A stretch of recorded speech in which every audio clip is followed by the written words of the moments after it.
I think when Americans see a Marine, they automatically envision a Marine infantryman who's out there in the front lines carrying a heavy load, going hand in hand with the enemy at the forward edge of the battle area, the forward edge of wherever the combat may be. And that's who they envision, and that's what I wanted to get involved with, as far forward as possible against the enemy forces. Your job is to learn infantry skills and to employ your Marines in a training environment to learn the skills necessary to have an impact around the world in a combat situation.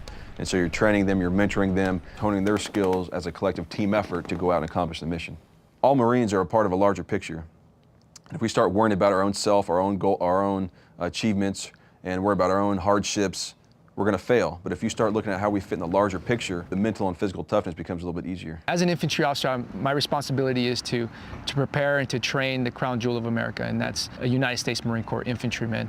And what an infantry officer does is to train and prepare the United States Marine infantrymen for combat and for whatever the world has to offer.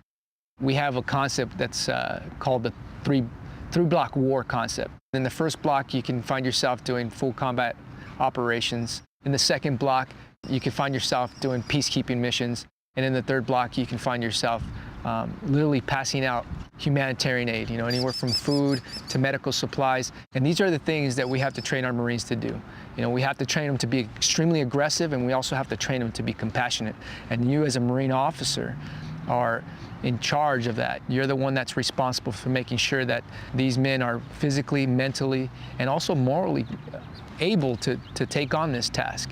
In essence, you're like the quarterback. You're playing, but you're doing all the decision making. You're making sure that everybody's in the right place and doing the right things. I always tell them this is a job that not very many can do, and not very many people can be Marines, and even fewer can be United States Marine officers. It's not a job. It's just like breathing. It's like breathing. You wake up and you're going to do X, Y, or Z. That's what the Marine Corps is like to me. It's challenging. It's something that every day has a different challenge, and it's a different way of approaching it.